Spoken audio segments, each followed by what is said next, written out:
గణపతి అంటే అందరికీ ప్రతినిధి తప్ప ఒక కులానికి ప్రతినిధి కాదు. ఇంకొక మాట, సత్యనారాయణ వ్రతం జరిగింది, ఆలయ నిర్మాణం జరుగుతుంది కాబట్టి మనం చెప్పు. ఒక ఆలయం నిర్మాణం అవుతుంది అంటే చుట్టుపక్కల కనీసం ఒక 50 కిలోమీటర్లలో పోలీస్ స్టేషన్ ఉండడానికి వీల్లేదండి. ఆసుపత్రి అవసరం కూడా తగ్గిపోతుందండి. ఆలయ ధర్మం మనకి తెలిస్తే, ఆలయం గొప్పదనం తెలిస్తే ఆసుపత్రి అవసరం ఉండదు, చాలా తగ్గిపోతుంది. పోలీస్ స్టేషన్ అవసరం ఉండదండి, చాలా తగ్గిపోతుందండి. ఎలా తగ్గుతుందో చెబుతాను. ఆలయంలోకి, మన ఆలయ నిర్మాణానికి ముందు మనం అంతా సహకరించాలి. ఊరికే కాగితాల మీద రాసేగానే సరిపోలేదు, వాస్తవంగా రూపం ధరించాలి. అది మనం వేదిక మీద సందాలు ఇచ్చే శుభ్రంగా వేసుకో 10,000, వేసుకో 50,000, మా అబ్బాయి పేరు కూడా చెప్పు, అమెరికాలో ఉన్నాడు అని అందరి పేరు చెప్పాలి. ఇక్కడ మొత్తం దశాపరేషాం దశపూర్వేషాం గుళ్ళో గోత్రాలు చెప్పినట్టే మొత్తం అందరి పేరు చెప్పాలి. తీరా బాబు నువ్వు వాగ్దానం చేసిన ₹1,00,000 ఇవ్వజా అని ఇంటికి వెడితే ఈవేళ మంగళవారం కదండి రేపు కనపడినట్టు, ఎల్లుండేమో మా ఆవిడ ఊళ్ళో లేదండి మీకు తెలుసు కదండి, మా ఇంట్లో ఆడపెత్తనం ఏపీ, అందుకని మీరు రేపు రండి అంటే ఏదో వంకట్టి ఆడపెత్తనం లేదు మగపెత్తనం లేదు, ఇక్కడ ఎవడో ఇష్టం లేదు అంతే. మొత్తం కాగితాల మీద అయితే కోట్లలో వచ్చేస్తాయండి. పాపం చూసుకుని కార్యకర్తలు ఎలా ఉంటారు, అమాయక అయ్యి బాబు మనం 1 కోటి అనుకున్నాం 3 కోట్లు వచ్చేసింది తిరిగిలేదు అనుకుంటారు. మొత్తం 3 కోట్లు ముందే ఉడబడతాడో వాడి ఇంట్లో వెళ్ళిపోవలసిందే, వాడికి తొడుక్కుందుకు చలికోటు కూడా ఉన్నది. ఇంకా వాగ్దానాలు చాలా తేలిగ్గా చేసేస్తాం మనం, వేదికల మీద చదువుతామంటే మరింత బాగా చేసేస్తాం మనం. కార్యరూపం ధరించేసరికి ఇవ్వం, వీలైనంత తక్కువ ఇస్తాం. అక్కడ నాకేం ప్రాధాన్యం అని అడుగుతాం. అసలు ఇన్ని కోట్లు వసూలు అవుతున్నాయంటే ఎంత మింగేస్తారో అని అనుమానిస్తాం ముందు. ఈ అనుమానాలకు ఆస్కారం లేకుండా ఆలయ నిర్మాణానికి సహకారం చేయాలి. వాగ్దానం చేశాము అంటే ముందు డబ్బు దగ్గర పెట్టుకునే వాగ్దానం చెయ్యాలి. లేకపోతే ఇవాళ బోర్డు వ్యవస్థలు ఉన్నాయండి, ఏదో పీటీఎం అంటారు, ఏటీఎం అంటారు, 2TM అంటారు, పనిచేస్తాయో లేదో తెలియదు కానీ 100 అవస్థలు ఉన్నాయి. ఇచ్చేయించండి వెంటనే, దానికి ఆలస్యం చేయక్కర్లేదు. అసలు ఆలస్యం చేయకుండా చెప్పిన దానాన్ని వెంటనే చెయ్యాలి. ఆలస్యం చేస్తే ప్రమాదం ఏమిటంటే మనకు పురాణ కథలు కూడా చాలా ఉన్నాయి. ధర్మరాజుల వారు అరణ్యవాసం చేస్తున్నప్పుడు యజ్ఞం చేసేట, యజ్ఞానంతరం పేదవాళ్ళకి దానం చేస్తారు కదా, రకరకాల దానాలు చేస్తున్నట్ట. చేసాడు, అయిపోయింది, పాపం చేతులు కడుక్కున్నాడు. ఆయన ఇంటికెళ్ళి ద్రౌపది అన్నం పెట్టమన్నాడు. లోపల తినే వ్యవహారంలో ఉండగా పెద్ద మనిషి ఇచ్చాడు, ధర్మరాజా భవతి భిక్షాందేహి అన్నాడు. అడిగిన వాడిని కాదనలేడు. ఈయన బయటకు వచ్చాడు, ఏదో అడిగితే అన్నాడు, ఈ వేల్టికి అన్నీ అయిపోయినాయి, లేవు కూడా ఇద్దామంటే రేపేమో ఇప్పుడు ఇంకా చేతులు కడుక్కున్నాను, అందుకని రేపు రావయ్యా అన్నట్టు పొద్దున్న. పాపం ఆయన అలాగే వెళ్ళిపోతున్నాడు. భీముడు పక్కన ఉన్నాడు. భీముడు పెద్ద పగలబడి నవ్వాడు. భీముడు నవ్వడం అంటే చాలా ఆశ్చర్యకరమైన విషయం. అది భీముడు నవ్వితే దాని మీద లఘు చిత్రం తీసి ఇచ్చి 15 నిమిషాలు. సాధారణంగా భీముడు నవ్వడం, అందుకే నవ్వేసరికి ధర్మరాజు కనవచ్చు, ఏమిట్రా నీ దుంపదగా ఉన్నట్టుండి నవ్వామంటే ఏం లేదన్నయ్యా నాకు ఆనందమైంది నవ్వాను అన్నాడు. ఎందుకురా ఆనందం అంటే ఏం లేదు, ఆ వచ్చిన పెద్ద మనిషిని రేపు రమ్మని చెబుతున్నావు కదా, రేపటి వరకు నువ్వు బతుకుంటావు కదా, నాకు ఆ నమ్మకం లేదు, నువ్వు బతుకుంటావు కాబట్టి నేను నవ్వాను అన్నాడు. అదండి భీముడు తత్వం. భీముడు అనగానే ఏదో బండా మొండి అనుకోకూడదు, గొప్ప తత్వవేత్త. మీకు చాలామందికి తెలియకపోవచ్చు. మధ్వాచార్యులు సాక్షాత్తు భీమసేనుడు అండి. భీమసేనుని యొక్క తర్వాత జన్మే మధ్వాచార్యులు, పూర్ణ ప్రజ్ఞాచార్యులు, ద్వైతమత స్థాపకుడు, అపార కృష్ణ భక్తుడు, ఉడిపి ఆయన కేంద్రం. మధ్వాచార్యులు భీముడు అండి సాక్షాత్తు. మొదటి జన్మలో హనుమంతుడు, తర్వాత జన్మలో భీముడు, తర్వాత జన్మలో మధ్వాచార్యులు. భగవత్ కార్యాన్ని సాధించడానికి బలవంతుడు చాలా అవసరం. అందుకే రామాయణంలో హనుమంతుడు అంత బలవంతుడయ్యాడు. అలాగే భారతంలో బండబలం కండబలం కలిగిన వాడు ఒకడు అవసరం. అందుకే భీముడిని పుట్టించాడు ఆయన. శ్రీకృష్ణుడికి సైదోడు భీముడు.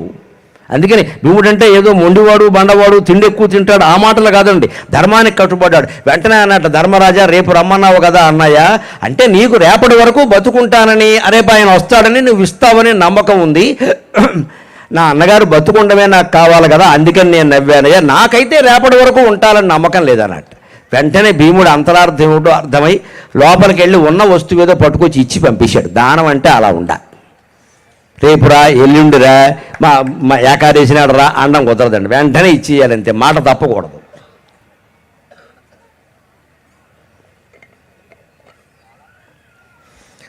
అంతేకాదు, ఆలయ నిర్మాణం జరిగిన తర్వాత ఆలయంలోకి వెడుతున్నామంటే నిజంగా ఆలయ తత్వం అర్థమైతే 1 సంవత్సరం విడవకుండా గుడిలోకి వెళ్ళి ప్రసాద భక్షణం చేసిన వాడు మోక్షం పొందుతాడండి అనుమానంలా.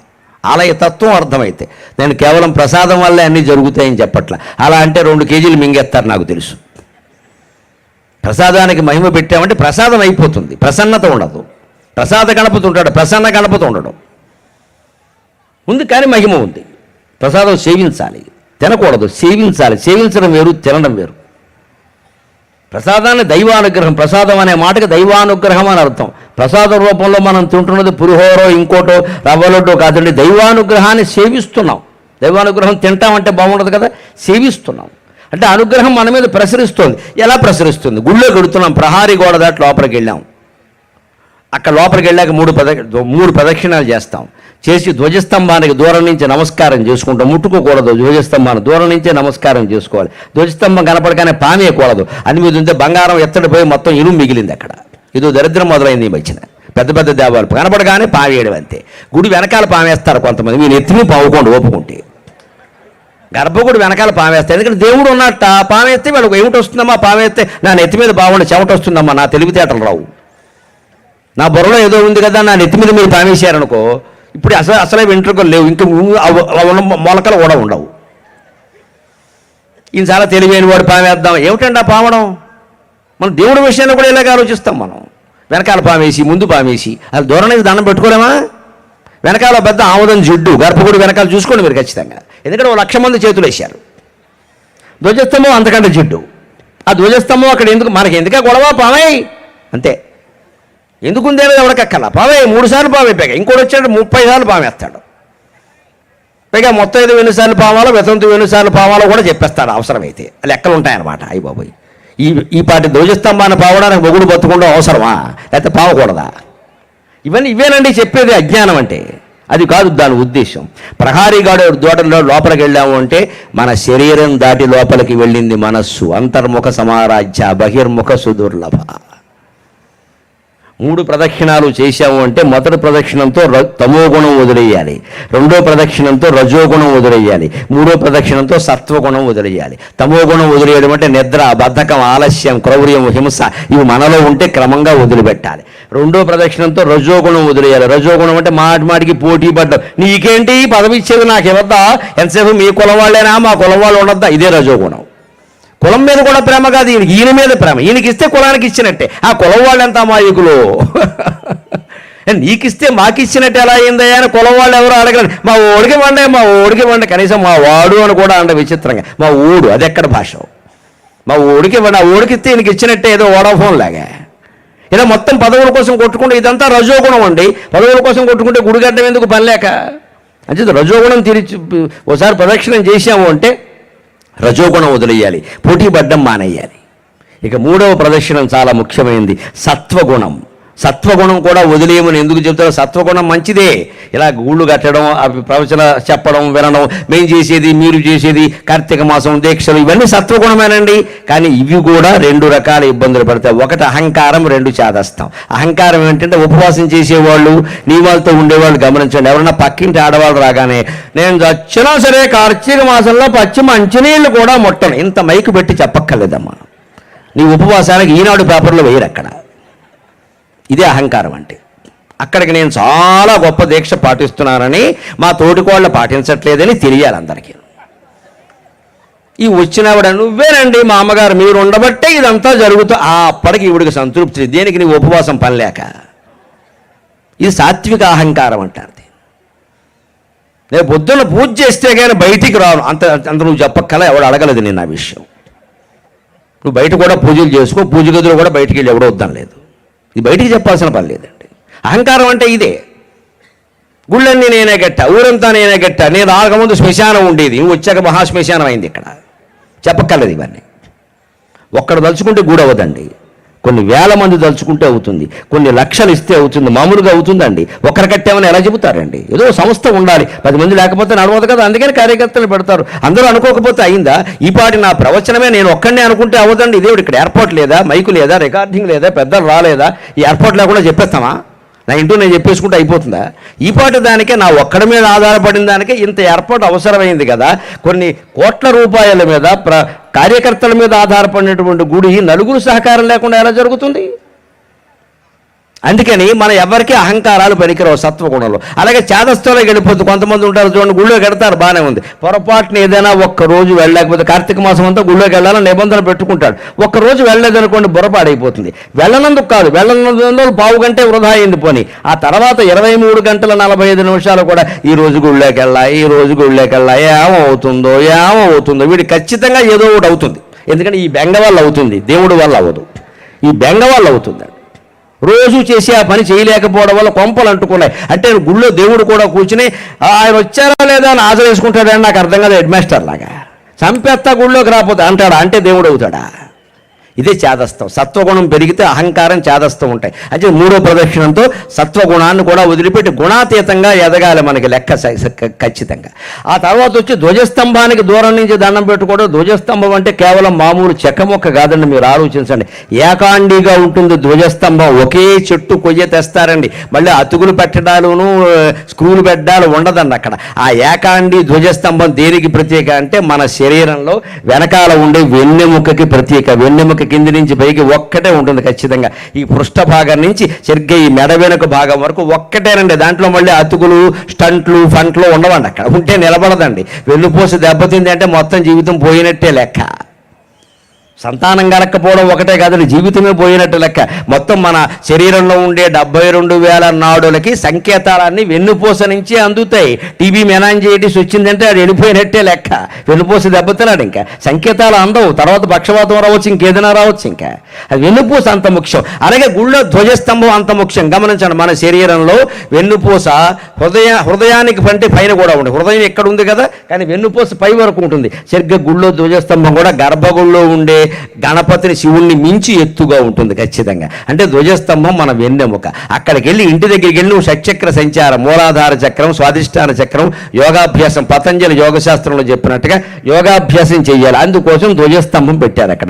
ఆ పైన లోపలికి వెళ్ళాం, నందీశ్వరుని చూసాం. అక్కడ సరిగ్గా చూడండి, శివాలయంలో ఏం జరుగుతుందో. గణపతి ఆలయంలో ఎలక ఉంటుంది, విష్ణుమూర్తి ఆలయంలో గరుత్మంతుడు ఉంటాడు. ముఖ్యంగా శివాలయంలో నందీశ్వరుడు. అక్కడ వృషణ ప్రాంతంలో పట్టుకుంటారు. వృషస్య వృషణో స్పృష్ట్వా ఈశ్వరస్యావలోకనం శృంగ మధ్యే శివం దృష్ట్వా పునర్జన్మ నవిద్యతే. చక్కని శాస్త్రం అండి, పక్కా నిజం. అది పుక్కిటి పురాణం కాదు, ఇది శాస్త్రం. మనం పాటిస్తే పునర్జన్మ ఉండనే ఉండదు. అందుకే దేవాలయం ద్వారా మోక్షం పొందొచ్చు అని చెబుతున్నాను నేను. వృషణాలు పట్టుకోవడం అంటే అర్థం ఏంటండి? మగవాళ్ళు పెద్దలు ఆలోచన చేయండి. వీర్యం ఉండేది, నిలవ ఉండేది అక్కడే కదండి ఖచ్చితంగా. సరిగ్గా వెన్నెముక దిగువ భాగంలో వృషణాల్లోనే మన తేజస్సు అంతా అన్నసారం రక్తమై, రక్తం మాంసమే, మాంసం కొవ్వై, కొవ్వు మళ్ళీ మేధస్సై రకరకాలుగా మారి చివరికి పురుషుల్లో వీర్యంగా మారి, స్త్రీలో శోణితంగా మారి అక్కడ నిలవ ఉంటుంది పురుషుడికి. అక్కడి నుంచి పట్టుకుని కొమ్ముల మధ్య నుంచి చూడవయ్యా అంటే అర్థం ఇక్కడ ఉన్న తేజస్సుని వెన్నుపూస ద్వారా పైకి పంపు. నందీశ్వరుని యొక్క వెన్నుపూస లెక్క. కొమ్ముల మధ్యలో అంటే అర్థం మనకి కనుబొమ్మలు. జంతువు కనుబొమ్మలు దాటి కొమ్ములు పెరుగుతాయి. మనుషులకి ఏమో కొమ్ములు పెరగవు, కనుబొమ్మల దగ్గర ఆగిపోతాయి. కొంతమందికి పెరుగుతాయి. అందుకే కొమ్ములు పెరిగేవాడు ఈ మధ్య వేరుగా ఉన్నాడంటారు. కొమ్ములు పెరిగాయంటే పశువు అయ్యాడు అనమాట. అర్థమే ఉంది. ఇంకా లేకపోతే ఎవడు కదా కొమ్ములు పెరుగు. మానవులకైతే మామూలుగా పెరగవు. అందుకని కనుబొమ్మల మధ్యలో చూడమని. కనుబొమ్మల మధ్యలో ఏముందండి? శృంగ మధ్య అంటే భ్రూ మధ్య. సరిగ్గా మనం బొట్టు అందుకు పెట్టుకుంటాం. సగర్వంగా చెప్పాలి. ఇతర మతస్థులందరి దగ్గర బొట్టు ఎందుకు పెట్టుకుంటాం అంటే దాని గుట్టు నీకేం తెలుసురా సన్నాసి అని చెప్పాలి. బొట్టు అంటే సాక్షాత్ శివుడు, సాక్షాత్ విష్ణువు, సాక్షాత్ లక్ష్మీదేవి. మన శరీరం మొత్తంలో భగవంతుడు శక్తి కేంద్రీకృతమైన ఏకైక స్థానం భ్రూమధ్యం. అందుకోసం బొట్టు పెట్టుకుంటాం మనం. శక్తి కేంద్రం అది, పాయింట్ ఆఫ్ ఎనర్జీ. శక్తి ఎరుపు రంగులో ఉంటుంది. అందుకే కుంకుమ బొట్టు పెట్టుకుంటాం. మన ఇష్టం వచ్చిన బొట్టు పెట్టుకోవచ్చు, కానీ తిలకం, కస్తూరి, కుంకుమ ఎందుకు పెడితే సాధారణంగా ఎరుపు రంగులో ఉంటుంది. ఆ ఎనర్జీ ఎప్పుడు రెడ్ కలర్లో ఉంటుంది. అందుకే అమ్మవారు చూడండి లలితా సహస్రంలో శక్తి అరుణారుణ కౌసుంభ వస్త్ర భాస్వత్ కటిదటి. ఎర్రని చీర కట్టింది అమ్మవారు అన్నారు. అంటే తెల్ల చీర ఏమన్నా వాడు ఆయన కొనడా ఏంటి నాకు అర్థం కాదు. ఎర్రచీర అమ్మవారు కట్టిందంటే సృష్టి ప్రారంభానికి శక్తి మూలమయ్యా. ఆ శక్తి ఎరుపు రంగులో ఉంటుంది. అందుకని అమ్మవారు ఎర్రచీర కట్టింది. నువ్వు కూడా ఎర్రటి బొట్టు పెట్టుకో. ఏ చీర కడితే ఆ చీర బొట్టు పెట్టుకుంటామంటే నమశివాయ, చేయగలిగింది లేదు ఇంకా. అందుకే ఇన్ని ఆచారాలు నీకు లోపలికి వెళ్ళాక మీరు గమనించండి. లోపలికి వెళ్ళిన వెంటనే ప్రదక్షిణాలు చేసి లోపలికి వెళ్తాం కదా. సరిగ్గా పూజారి గారు ఏమంటారండి? ప్రదక్షిణాలు 3 అయ్యాయి కదా. ఆత్మ ప్రదక్షిణ నమస్కారాన్ని సమర్పయామి బాబు, మీ చుట్టూ 3 సార్లు తిరగండి, నన్ను దండం పెట్టుకోండి అంటారు. ఏంటి మన చుట్టూ తిరగడం? ఆత్మ ప్రదక్షిణం ఎందుకండి అంటే 3 సార్లు ప్రదక్షిణం చేయడం ద్వారా దేవుడి చుట్టూ తిరిగాం. రజోగుణం వదిలేసాం, తమోగుణం వదిలేసాం, సత్వగుణం వదిలేసాం.